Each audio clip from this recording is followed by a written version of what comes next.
Enjoy the film. You want butter on your popcorn? The theater will be ready in a second. Henry, how is your dad handling the fact that his latest edition of the dictionary was banned? He's all right. 'cause of that We're trying to word rebrand. he He's added. trying to rebrand himself a little bit, I think. I mean, after the banning, I think he's kind of looking for a new venture, a new route. Oh, is he going to try like encyclopedias or? That was the original thought, but I think he's actually going to move to phone books. Phone books. Yeah. That's All a right, growing market. Yeah, Yeah. definitely. More people in Timberdale are getting phones everybody than needs ever to- before. Yeah, exactly. Yeah, landlines are where it's at. Have you guys gotten a landline yet? No, I haven't. They're too expensive. I I don't wanna know where get to find one, them. but- I don't know where to find them. Just the idea of like having a phone that is built into where you live. Yeah, it's genius. It's like the future is here. Yeah, never having to worry about Where is it? Where's I've my lost phone? That Where's won't my happen phone? again. Mm-hmm. Super neat. Yep. Fantastic. Put it on the wall. Yeah. Problems are put it on solved. the I think that's super smart. I think your dad. That's a good fallback in case like the next edition continues to get banned. Do you think he'll back off and remove that word that got him banned? Yeah, I don't think we should say it. I'm not going to say it. Well, I wasn't going to either. Okay. I don't think he's going to take it out. Really? Right. Yeah. Why He's gonna not? stick to his guns on this Well, one. you know my dad. He's kind of stuck in his ways. Yeah. I mean, Because God tells he you to got do this something. right. He got this from God, so he's probably got the fear of God in him Definitely. to- I mean, what's God's word against, the city council? Well, I mean, his book is Well, banned. They've done yeah, all they they've- can do. they've- They were they've- successful in that. Yeah, they've successfully taken I'll God tell out of you, the... it hasn't put a lot of dents in our sales, so. Huh. That's... How In fact, Yeah. if anything, it's increased them. is he like selling them out of the back of his truck or something? Just Well, I mean, that's where else do you buy a dictionary? That's where it kind of was going on. But Yeah, I mean, unless you're gonna everybody get it- has a Unless you're going dictionary. to get them from the library. it just Where feels is like he a lot of selling them? people. That's risky. I It's like think if you're he's caught lying. with this dictionary. You're effectively breaking the law. Yeah, that's a first demeanor. Yeah, Is that it's a first degree. first? It's Misdemeanor. demeaning. First, It's pretty demeaning to be found with this. I think the people have a Dictionary. right to know. I Well, wish I don't didn't know if they do. but Yeah, but it's glad to hear that he has a backup plan in Yeah. case sales do start to decline. I mean, I'm really interested to find out where these sales are coming from. Do you actually know? Have you seen him selling these books, I don't, I'm not directly involved. or is he just saying that he's selling these books? Well, I mean, I don't. You're not directly involved. He comes home with lots of cash. and no book. Okay, so and there no is actual books. cash. See, my theory was your dad's lying to you. He's lying like a cheap rug, That's pretty or any rug, really. bold. I mean, Henry's dad, he's a nice guy. is Every a nice interaction I've had guy. with your dad has been pleasant. Are you saying? Yeah, he's a wonderful person. He's a beautiful person. He's lovely And an he's excellent gorgeous. salesman. He's very handsome. I would call him attractive. That being said, nice people can lie too. He can, but we just have no reason to think he is. But again, I'm good luck to him, and I Yeah. hope that he's able to get through this. This little. You'll all be thankful Yeah. he's around when everybody's got a phone. Yeah, That's When true. the future That is is true. here, and you don't know whose number to call, he'll be there. He'll be that's there. great. That's great. I'm that's looking forward heroic. to seeing the first phone book. Mm-hmm. Welcome to the break room at the Cineplex. Hey! My name is Kyle McKlinsky, My name is Greg Basil. I'm Henry Harrison. and today we're going to talk about a movie that we all watched this past week. Yeah, hum the same note. That sounds fun. Good effort. Sorry, I was going for tritones. la. La la la la la la. But let's go ahead and get to the movie we watched this week. This week we watched a movie called A Blanket for Blanche. A Blanket for Blanche, which was a wonderful war, like a medical drama. It was a wartime medical drama. Yeah, wartime medical drama. Set back during the Civil War, where this woman named Blanche, who was fighting, well, for the Confederates.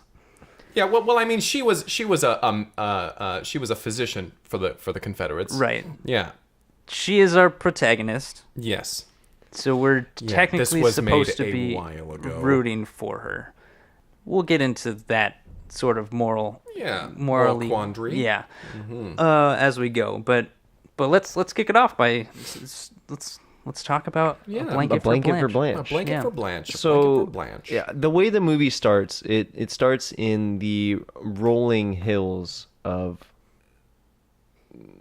Massachusetts. So Yeah, which is really interesting. It starts in the north, Right. And she's like, and she has all of these southern ideologies. Right. So it starts in the rolling hills of Massachusetts, and Blanche is finishing her medical training. Whatever training was available at the time during this era, Right. she was finishing it up. she was apprenticing a field medic Right. on the Union side. Correct. We meet her.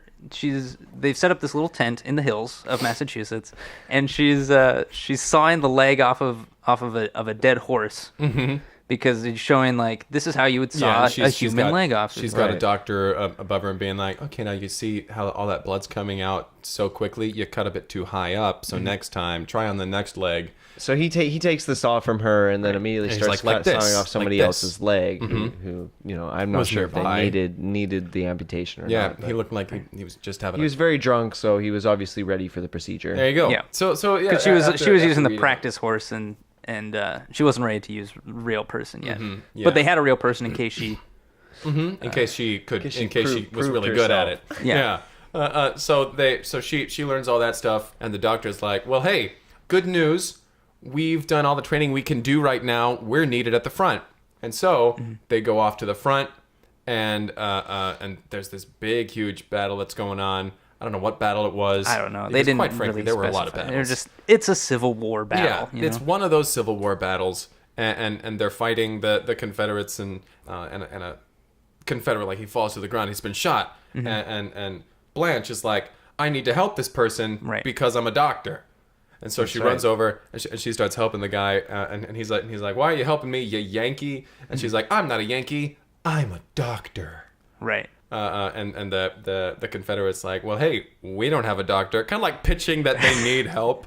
He's like, hey, you're a doctor. We don't have one. Why don't you work for us? And Blanche is like, I don't really know what this war is being fought about. I haven't really looked into it. I'm not a political person. Yeah. I don't really get into politics. And the Confederates like, well, it's just about state rights. And so she's like, oh, that sounds reasonable. And so they basically take her back to their Confederate camp. The battle is still being waged, but she's able to nurse a lot of their soldiers back to health. And they treat her so wonderfully that like she can't picture herself anywhere else. Right. She's Yeah. like, this is where I was meant to be, surrounded by all these friendly faces, and being able to help people, genuinely help people. Yeah. This is my calling. right. So she's helping them and she's gaining reputation. Yeah, she's rising up the ranks. Dr. Blanche. We need Dr. Blanche over here. Hey, we need a medic. Dr. Blanche, please. And she's being carted around to all these different battlefields. All the little tents. Yeah, all these little tents. She's carrying around her bucket, which she calls her leg bucket. Yeah, her little leg bucket, and she's carrying them around. She's like, oh, you need a leg? She's holding it up to the bed. No, that one's too small. Holding it up again. That's too big. She's known for reattaching, or for basically for doing reattaching limbs, transplants, which before was just unheard of. And to be clear, they don't function. Oh no, It just purely flops around. decorative. But she's like, I want you to feel like a whole part again. of I want you to She has feel. good intentions. Eventually, the last battle of the Civil War happens, which I don't remember what the name of it is. Right, they run through the Civil It's like War pretty Gettysburg quick. or something. I don't know. Lincoln said some things. Right. And then it cuts back to Blanche, and they're like, hey, the Confederacy, we lost. Hey, we lost. And she's like, well, that's bullshit.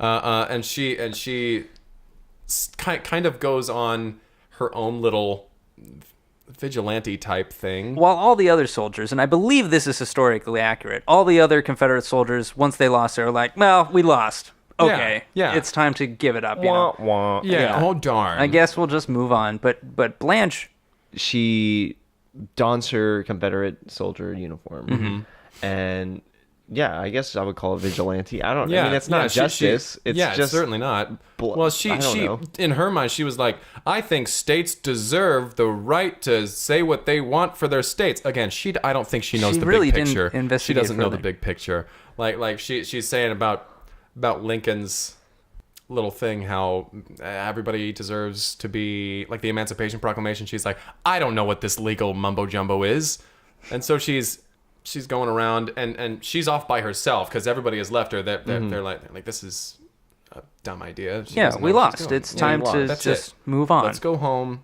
And she's off, and she's like, no, I need to continue. And so she's off in the cold, and she's by herself, and she's out surviving on the land and trying to think of a way to basically overthrow the government. In many ways, she misses having so much medical work to do. When it's in the middle of a war, it's a constant Business work. is booming. Right. So she's at this point, she's like off in the wilderness. She's performing surgery on rabbits and Her deer. reputation precedes her already, and now that the war is over and the Confederacy is disbanded, like, her job is completely pointless. She's basically lost her status. Lost her calling. She has no purpose in life. Dr. Blanche. Who's that? So her thought is, if she can start a new revolution against the government, she can kick off a new war. Yes. In order to have more people to help, this is where some of that moral.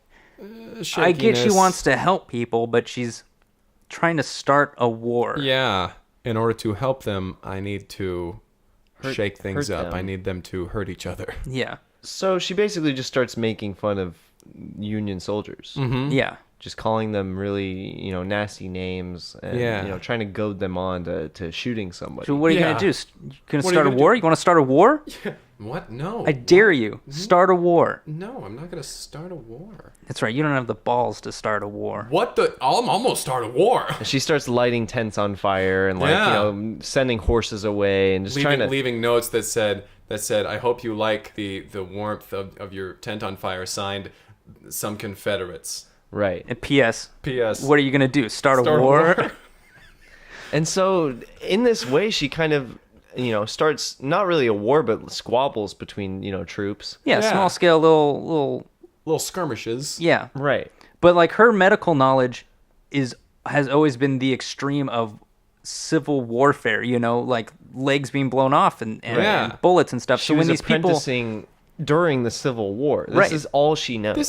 So when these guys would get in these scrapes and one of them would punch the other and knock him unconscious, she would go to the unconscious person and be like, "We got to take this leg." Like Sorry, that's what man. she knows. Do you need an extra leg? I got those too. Yeah. So eventually, after several tries, numerous tries, trying to stir up to trouble. get it started up again, she finally, in the middle of another skirmish, she gets hit herself, and she falls to the ground, and she wakes up and finds herself in the presence of the President of the United States, Abraham Lincoln, and his physician, and they're like trying to get her back together and everything, and she's like, whoa, what's going on over here, huh? What's happening?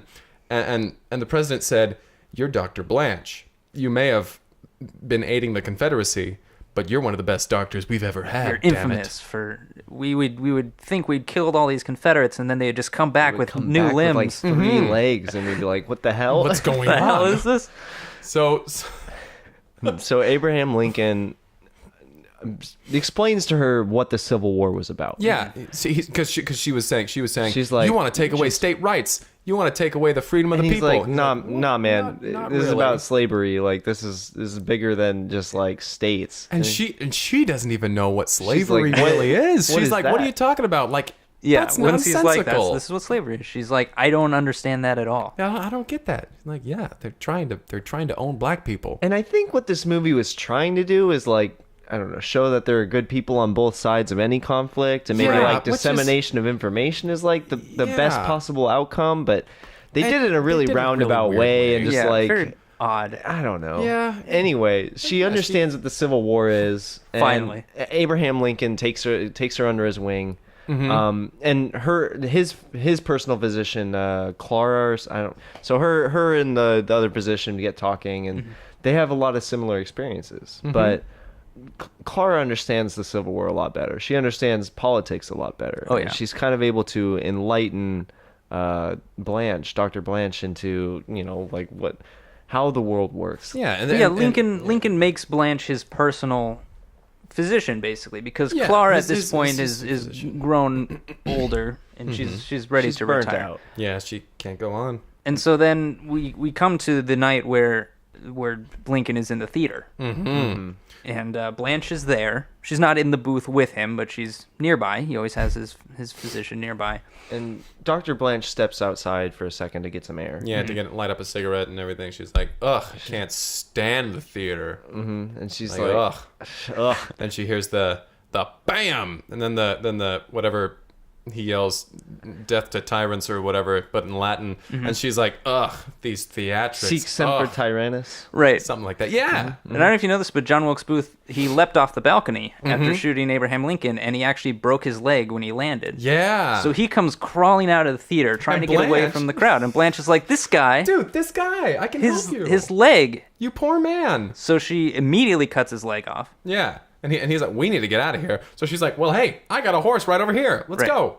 They dip out, and it's basically John Wilkes Booth and Dr. Blanche are out in the wilderness at this point, and she's now cut off his leg, put on a new leg that Put on a doesn't new work. leg. Yeah, and she's like, how did this happen? How did you break your leg in the theater? And he's like, oh, well, I was jumping. I took out Abraham Lincoln. He's like, oh, you took him out to the theater. That's so nice of you. Like, Yeah. I mean, I never cared for the theater myself. yeah. Yeah, I can't stand I actually was out theatrics. here because I couldn't sit in there with Abraham Lincoln. And he's like, oh, well, I know about not being able to stand Abraham Lincoln. And she's like, oh, well, I mean, he's nice enough. he's Cool nice guy. I mean, enough. he's a And cool he's guy, like, though. He's no, a cool I guy. shot Abraham Lincoln. And she's like, so you're a photographer. Yeah, oh, that's That's amazing. a I've never very met a interesting photographer before. profession. Yeah. And just really not connecting the dots. She doesn't get it. She's helped John Wilkes Booth, one of the most notorious assassins in history, escape, giving him a new leg. I mean, it And- doesn't work any better than his broken leg. She's like, well, hey, you should probably lie down or something. And he's like, no, I need to get going. I need to leave. I don't have any money to pay you. But here, this is something that I use when I'm camping or whatever. Here's a blanket for you. There's a blanket. It's got my name on it. My mom made it for me. Here, you take this blanket. And she's like, wow, this is really nice. It's a very nice blanket. I thank you very much. And so John Wilkes Booth leaves, and then she goes back to the theater, finds out that Abraham Lincoln is dead. Right. She doesn't put the pieces She's together. She's completely wrapped it in the shocked. blanket that she's says... all in the blanket. She's like, this is really comfy. This is really nice. I'm really happy that I ran into John Wilkes Booth. And that's where it ends. And that's where it ends. What was that movie trying to say? I have no idea. It had several ideas, several morals to the story. I don't guess, know yeah. if you could call them morals to the story. Yeah, I don't. Excuse my pun here, but I don't think this movie had a leg to stand on. So, round of applause from Greg on that There one. we are. You know what? Yeah. That's I'll why give we him- do it. yeah. That's why we do it. This is why. Leg to stand on. Joke of the episode, everyone. We should start doing that now. Yeah, let's start. We should vote on a We joke. should go of the, back and re-record them. Oh, jeez. Yeah. Well, That was a that was blanket that. for Blanche. A blanket for Blanche. That blanket from John Wilkes Booth to And if the Blanche. title wasn't bad enough, the movie's worse. The movie. Yeah. No. Let's My goodness. Let's get into favorite parts or characters or lines of dialogue. I love the first time she, I mean, I'll say successfully does like an amputation. Yeah, not on the practice horse. And the dude ends up with a foot on his wrist, and he's just kind of like waving it around. It's like wiggling. It's Thanks, kinda, like, Dr. slapping Blanche. around. Yeah. Waving goodbye. But he's super ecstatic about it. Yeah. Like he's more than excited that he has a limb. Yeah, he's just pumped to have something at the end of his wrist. Yeah. And that was my favorite part of the whole movie. You really like that. That was was- really I was- inspiring. That was I- beautiful. Laughed out loud when I saw that. Yeah, it was a pretty comedic moment in the midst of this. Not very Horrible, funny. Yeah. Terrible war. Yeah. I enjoyed the part. So we talked about how she was trying to stir up trouble with the Union you know, after the war ends and she wants to start a new war. She's trying to stir up trouble with the Union. Well, I don't think we mentioned the fact that since the Confederates lost and they were like, we lost, it's over, you know, they're gracious in defeat. Yeah. She also has to rile them up to get them to want a war again. Yeah. So while she's able to mess with the Union by kind of like sneaking around and doing things, she has direct access to the Confederates at all times. So she just keeps going up to Confederates that she'll see, and she'll say like, "Hey, what's your name?" And he'll be like, "Oh, I'm James and she's like, "What's your last name?" Marsden. James Marsden. I heard a Union soldier saying that James Marsden, you know, and insert some insult here. Yeah. He's like, well, I'm going to show that Yank what's up. And he's like, how should I get back at this Union soldier? And she's like, Good question, maybe James. we should Maybe start a you should war. start a Maybe, war. you didn't hear it from me, but maybe let's start a war. And then he goes and tells his friends, he's like, hey, let's go start a war over here. Right. This lady says so. Turns around, she's gone. Yeah. So I like how her stirring up the Union involves at least some level of cleverness, but with the Confederates, it was just convincing them That's that pretty straightforward. someone on the other side had said something sort of nasty about somewhat, them. yeah. Did you have a favorite? No, not really. Okay. Yeah, I think the entirety of this film was... Pretty Blanche. I mean, bland. Not clapping for that one. I would say so. Let's get into ratings then. I'd say as a blanket statement, it's pretty bland. Oh, no. I'm gonna give this a 2 out of 10. I will... Yeah, I'll probably give it a 4 or a 3 out of 10. Sure. Mm-hmm. Still can't pick one. I can't. You know, some things... Maybe we should something introduce about it, maybe halves, like 3.5. 3.5? Yeah. Maybe a 4.5. And Henry, about you, Henry? do you What want are to you get it thinking? over with? Out of 10? Out Yes. of 10. What would you think out of 10 this time? I'd probably say. Yeah, let's change it up. Let's do it out of 10 this Out of time. And you can 10? also use Yeah. 0.5. So So you can use halves. Oh, I can use 0.5s You now? can, yeah. I'd probably say. Okay, well, if it's out of 10, probably 8. Probably an 8 out of 10. Well, there you go. Yeah, you went to a lot of effort. It was there to accurate. make us- Well, think you yeah, I were had to say the thinking right accuracy. thing. Yeah. Mm-hmm. Well, there you go. All right. Any other thoughts? No. Except the South will never rise again. You hear those sirens? Oh, shit. The Oh, South God, rose. it's the South. Is that the South? Yeah. Oh, they're There's, they're yeah, turning there's down the Tommy. street. Yeah. Tommy, he's the guy with the orange Dodge Charger that he painted the Confederate flag on. He found Right. a siren on eBay. Yeah, we just refer to him as the South. Yep. That's his nickname. Yep. Tommy the South. Tommy Jenkins. the South. Mm-hmm. He likes to drive around. He will never rise again, though. Nope. Nope. Crashed his car into a ditch. He's dead now. I mean, he just Wait, he just drove now? by. Oh my God. Oh God, you're right. Jesus Christ. All right, Yep. we should call someone. South I mean, will I never rise again. I didn't like Yeah, him, but now he will never rise again. Wow, burst into flames and everything. all right, we should go take care of that. But I don't see that's our problem. Yeah. well, we should call someone to take care of that. Someone else will do it. Somebody will find it. I guess you're right. If you want to reach us, you can reach out via email at cineplexpodcast@gmail.com. Oh, he's climbing out of the car. Hey, he's on fire, though. Hey, the South will never rise again. Yeah, he is rolling around on the ground. Oh, there he goes. Oh. Oh, poor fella. That was a nice car, though. Yeah. I was like, what, a It 70, was. 77? Sorry, It's in maybe 77 pieces now. There you go. Hey, Tommy. Hey, Tommy, we got a joke for you. Hey. this feels cruel, even though Tommy was an Tommy ass. gets it. He's a piece of shit. Yeah, no, I hate that guy. Where was I? Podcast@gmail.com, cineplexpodcast@gmail.com, or on Twitter @cineplexpodcast. And I guess Oh, he sees us. My name is Henry. My name is Greg. my name is Kyle. I guess we're signing off like this now. There you go. Hey, Tommy!